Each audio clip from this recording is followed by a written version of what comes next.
Hello everyone. दोस्तों, मैं इतने दिनों से वीडियो नहीं अपलोड कर पाई बिकॉज मेरा फ़ोन का रिचार्ज ख़त्म हो गया था। बट फाइनली अब मैंने फ़ोन रिचार्ज करवाया है तो आज वीडियो अपलोड कर रही हूँ। और अब मैं आप लोगों का ज़्यादा समय नहीं लूँगी, तो चलिए स्टोरी शुरू करते हैं। रुद्र उठता है और कुछ पिलो लेकर बेड के बीच रख देता है, जिससे बेड दो हिस्सों में हो जाता है। रुद्र गहरी सांस लेकर, अब ठीक है, अब तुम अपने साइड सो और मैं अपने साइड सोऊंगा। रम्या बस हल्के से हाँ में गर्दन हिला देती है। फिर रुद्र लाइट बंद कर हमेशा की तरह उसके लिए डीम लाइट ऑन कर देता है और अपनी साइड पर आकर लेट जाता है। रम्या एक नज़र उसे देखती है, फिर खुद भी लेट जाती है। अगली सुबह जब रुद्र की नींद खुलती है तो उसे अपने ऊपर कुछ भारी सा लगता है। वो गर्दन उठाकर देखता है तो उसकी आंखें हैरानी से बड़ी हो जाती हैं, क्योंकि रम्या उसके सीने पर सर रखकर बड़े आराम से सो रही थी। रुद्र नजरें घुमाकर देखता है तो रम्या का साइड पूरा खाली था। वो शायद नींद में रुद्र के साइड आ गई थी और बड़े आराम से उससे चिपक कर सो रही थी, जैसे वह कोई टेडी बेयर हो। रुद्र खुद से बोला, ये लड़की का भी मुझे कुछ समझ नहीं आता। कल तो मुझे यहाँ सोता देख कितना परेशान हो रही थी, इसीलिए मैंने बीच में ये कुशन रखे थे ताकि ये आराम से सो सके। लेकिन देखो, मैडम को खुद ही अपना साइड छोड़कर मेरी साइड आ गई। आई तो आई, कैसे मुझसे चिपक कर सो रही है। फिर रुद्र रम्या का माथा छूकर उसका बुखार चेक करता है तो अब बुखार पहले से काफ़ी कम था। ये देख रुद्र गहरी सांस लेता है, फिर धीरे से उसका सिर उठाकर पिलो पर रखता है।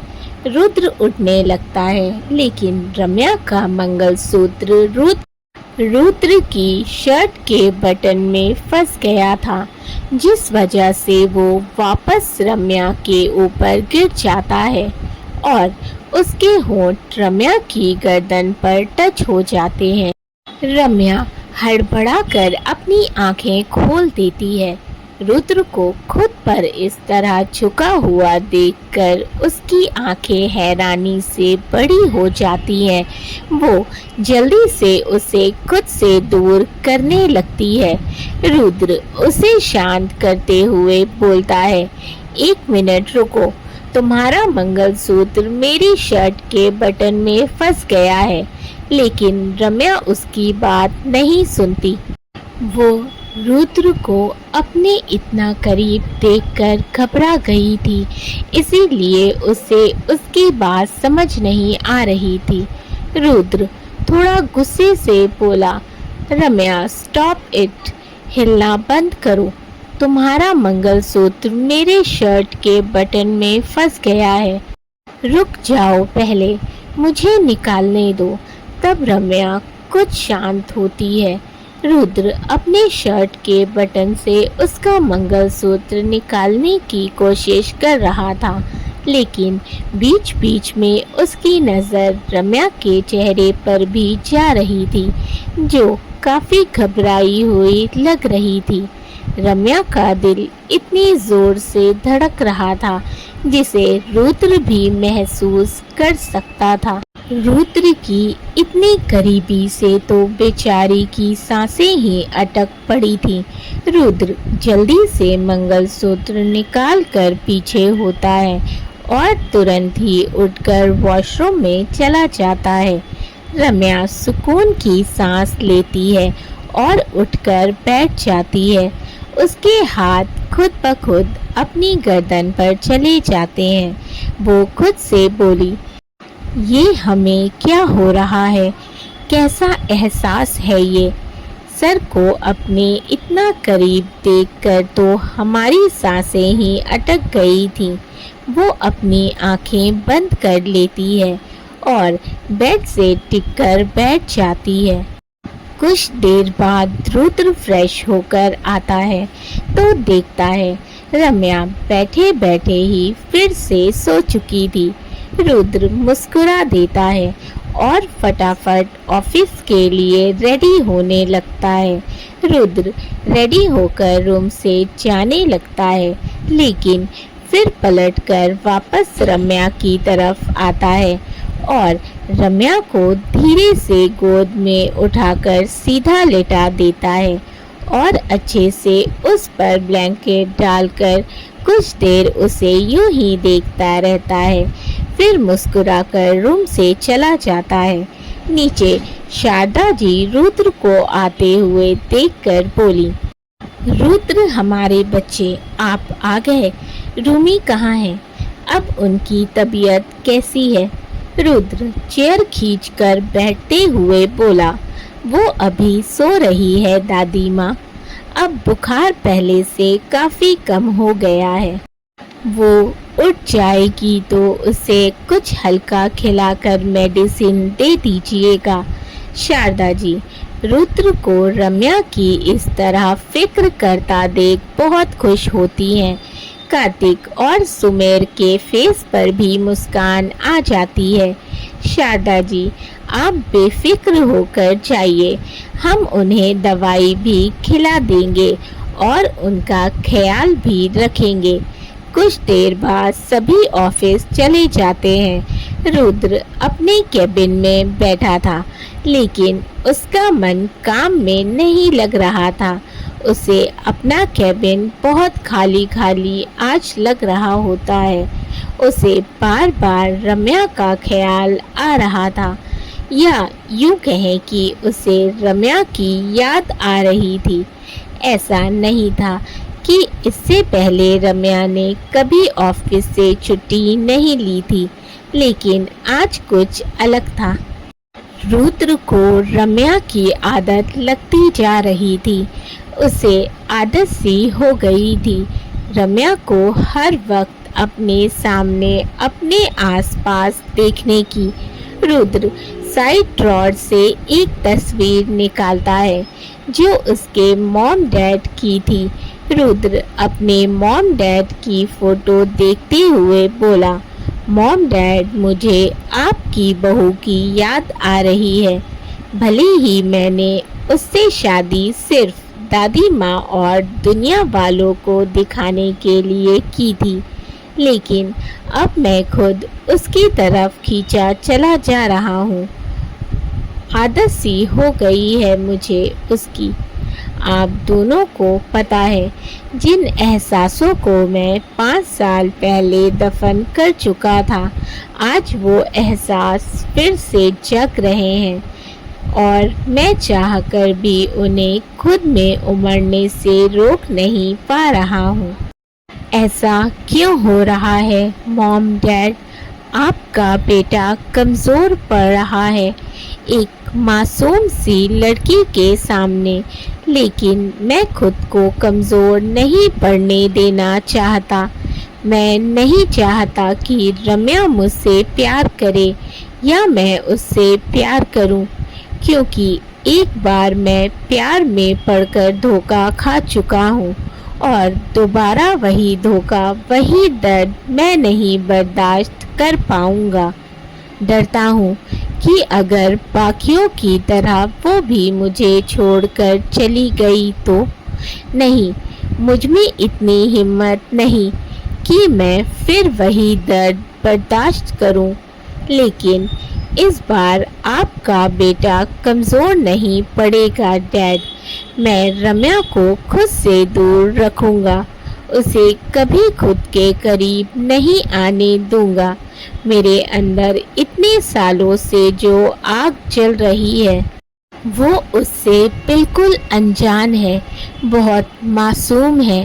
वो मॉम बिल्कुल आपकी तरह दुनियादारी से बिल्कुल बेखबर, नहीं जानती कि दुनिया कितनी जालिम है।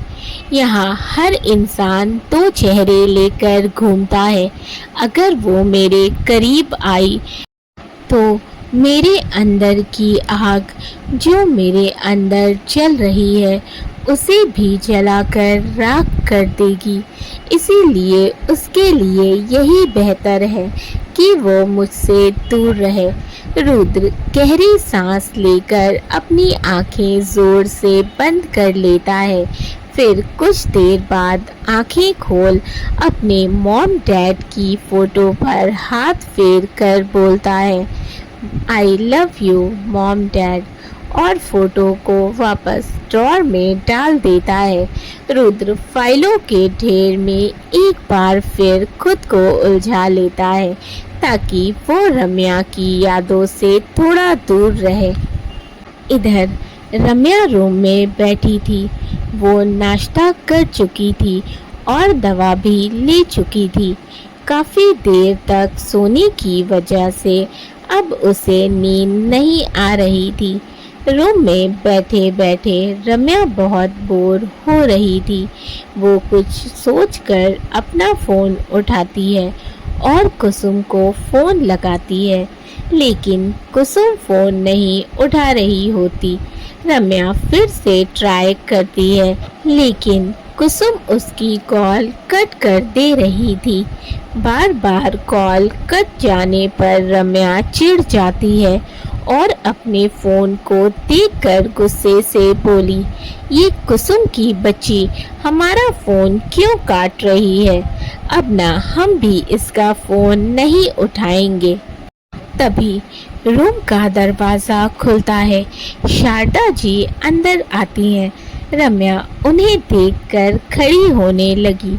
दादी माँ, आप क्यों आई? हमें बुला लिया होता। शारदा जी बैठी रहिए, और क्यों, हम आपसे मिलने यहाँ नहीं आ सकते? रम्या, नहीं दादी माँ, हमारे कहने का वो मतलब नहीं था। शारदा जी हंसते हुए, हमें पता है, हम तो बस मजाक कर रहे थे। वैसे क्या हुआ? हमारी बच्ची का मूड क्यों इतना ऑफ है? रम्या मासूम सा मुंह बनाकर बोली, देखिए ना दादी माँ, आप सबने हमें ऑफिस जाने से मना कर दिया। हम घर पर कितना बोर हो रहे हैं। ऊपर से ये कुसुम की बच्ची है कि हमारा फ़ोन ही नहीं उठा रही। शारदा जी मुस्कुराने लगती हैं। वैसे हम तो आपसे किसी को मिलाने लाए थे। रम्या, कौन है दादी माँ? शारदा जी दरवाजे की तरफ देखकर बोली, आ जाइए। तो कुसुम मुस्कुराते हुए अंदर आती है। रम्या उसे देखकर भाग कर जाती है और उसके गले लग जाती है। दोनों की आंखें नम हो जाती है। उनके बीच इतनी गहरी दोस्ती देखकर शारदा जी मुस्कुराने लगती हैं। रम्या उससे अलग होती है, फिर शारदा जी के गले लग जाती है। थैंक यू दादी माँ, इतने अच्छे सरप्राइज के लिए। शारदा जी मुस्कुराते हुए, आप दोनों की दोस्ती जन्मों जन्म तक ऐसे ही बनी रहे। चलिए अब आप लोग बातें कीजिए, हम कुछ खाने का भिजवाते हैं। ये बोल वो वहाँ से चली जाती है।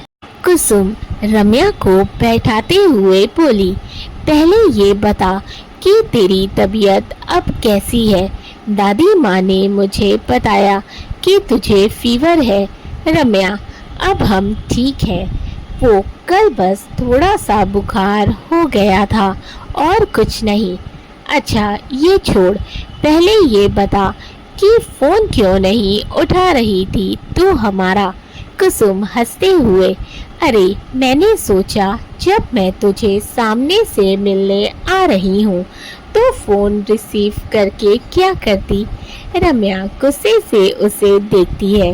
कुसुम, अच्छा रूमी, एक बात बता, ये तेरा और जीजू आई मीन रुद्र सर का रूम है ना? रम्या, कुसुम, वैसे तो ये काफ़ी बड़ा और खूबसूरत है, लेकिन ये यहाँ पर हर चीज़ इतनी ब्लैक एंड वाइट क्यों है? ऐसा लग रहा है जैसे मैं किसी ब्लैक एंड वाइट फिल्म में आ गई हूँ। ये बोल वो हंसने लगती है। रम्या, हाँ, पहले हमें भी ये कमरा बहुत अजीब लगता था, लेकिन फिर आदत हो गई। कुसुम, आदत हो गई का क्या मतलब है? तूने इसे चेंज क्यों नहीं किया? मेरा मतलब है कि अब तू सर की वाइफ है, तो तुझे अपने हिसाब से चीज़ें चेंज कर लेनी चाहिए। रूम में थोड़ा कलर ला। नहीं, नई नई शादी हुई है, रूम थोड़ा तो रोमांटिक होना चाहिए। उसकी बात पर रम्या खामोश हो जाती है। उसके पास कहने को कुछ नहीं था, और होता भी क्या। कहाँ उसकी शादी नॉर्मल थी, ना वो किसी नॉर्मल कपल की तरह थे। तो उनका रूम कैसे नॉर्मल होता? रम्या के चेहरे पर फैली खामोशी देखकर कुसुम बोली, रूमी, क्या हुआ? तो इस तरह खामोश क्यों हो गई? सब ठीक है ना? रम्या खाली आंखों से कुसुम को देखने लगती है। कुसुम, रूमी, बता मुझे क्या बात है? तू खुश तो है सर के साथ? मुझे ऐसा क्यों लग रहा है कुछ गड़बड़ है। मुझे पहले भी तेरी शादी का सुनकर ऐसा लगा था, लेकिन फिर उस दिन रुद्र सर ने तेरा जिस तरह से सपोर्ट किया, मुझे लगा शायद मैं ही ज़्यादा सोच रही हूँ। रम्या, कुसुम, हमारी शादी कोई नॉर्मल शादी नहीं है। कुसुम हैरानी से, क्या मतलब है तेरा? रूमी, मुझे बता प्लीज़। रम्या, हम बताएंगे, लेकिन पहले तू वादा कर हमसे कि गुस्सा नहीं होगी और कुछ भी गलत नहीं करेगी। कुसुम, मैं ऐसा कोई वादा नहीं करने वाली। रम्या, कुसुम प्लीज़, पहले वादा कर। तब कुसुम ना चाहते हुए भी उसके हाथ पर अपना हाथ रख कर बोलती है, ठीक है, वादा। अब तो बता मुझे। तब रम्या कुसुम को अपने ऑफिस से लेकर रुद्र का उससे ब्लैकमेल करना, फिर गौरव का उसके साथ गलत करने की कोशिश करना, रुद्र का उसे बचाना और ज़बरदस्ती उससे शादी करना, फिर परिवार वालों के सामने उसका सपोर्ट करना, सब कुछ बता देती है। कुसुम तो सब कुछ जानकर हैरान रह जाती है। वहीं रम्या की आंखें भीग जाती हैं। उसके सारे जख्म फिर से हरे हो गए थे। कुसुम उसे गले लगाकर बोली, मेरी जान के साथ इतना कुछ हो गया और मुझे खबर ही नहीं हुई। आई एम सॉरी रूमी, तेरे साथ इतना कुछ हो गया और मैं तेरे साथ नहीं थी जब तुझे मेरी सबसे ज़्यादा ज़रूरत थी। मुझे माफ़ कर दे। रम्या, नहीं कुसुम, प्लीज़ तू माफ़ी मत मांग। कुसुम, लेकिन रूमी, मुझे सर पर बहुत गुस्सा आ रहा है। वो तेरे साथ ऐसा कैसे कर सकते हैं? रम्या उसका हाथ पकड़कर बोली, नहीं कुसु, ऐसा नहीं है। जैसा तू सर को समझ रही है वो वैसे बिल्कुल भी नहीं है। पहले हम भी उन्हें बुरा समझते थे जब उन्होंने हमसे ज़बरदस्ती शादी की थी। हम उन्हें बहुत बुरा समझते थे, लेकिन फिर जब हमने उन्हें जाना तो हमें एहसास हुआ कि वो इतने बुरे नहीं हैं, बल्कि वो तो बहुत अच्छे इंसान हैं। तुझे पता है कुसु, जिसे वो प्यार करते हैं उसके लिए कुछ भी कर सकते हैं। कुसुम बड़े ध्यान से उसका चेहरा देख रही थी। रम्या के चेहरे पर इतने दर्द के बाद भी एक प्यारा सा एहसास था। कुसुम, रूमी, सच सच बता, कहीं तुझे प्यार तो नहीं हो गया रुद्र सर से? उसकी बात सुन रम्या एकदम से नज़रें उठाकर उसे देखती है, फिर जल्दी से नज़रें इधर उधर करके बोली, हमें नहीं पता, हम नहीं जानते कि हमें उनसे प्यार हो गया है, लेकिन हम इतना ज़रूर जानते हैं कि रुद्र सर हमसे प्यार नहीं करते, वो हमें बस अपनी एक जिम्मेदारी समझते हैं। दोस्तों, अगर स्टोरी अच्छी लगे तो वीडियो को ज़रूर लाइक कर दीजिएगा। चैनल को सब्सक्राइब नहीं किया है तो कर लें। साथ ही अपने फीडबैक मुझे ज़रूर दें। अगर आपने कहानी के पिछले एपिसोड्स नहीं पढ़े तो मैंने लिंक डिस्क्रिप्शन बॉक्स में मेंशन किया है, आप वहां पर कहानी के पिछले सभी एपिसोड्स पढ़ सकते हैं। साथ ही मुझे इंस्टाग्राम पे भी ज़रूर फॉलो करें। मिलते हैं नेक्स्ट एपिसोड में। Bye bye.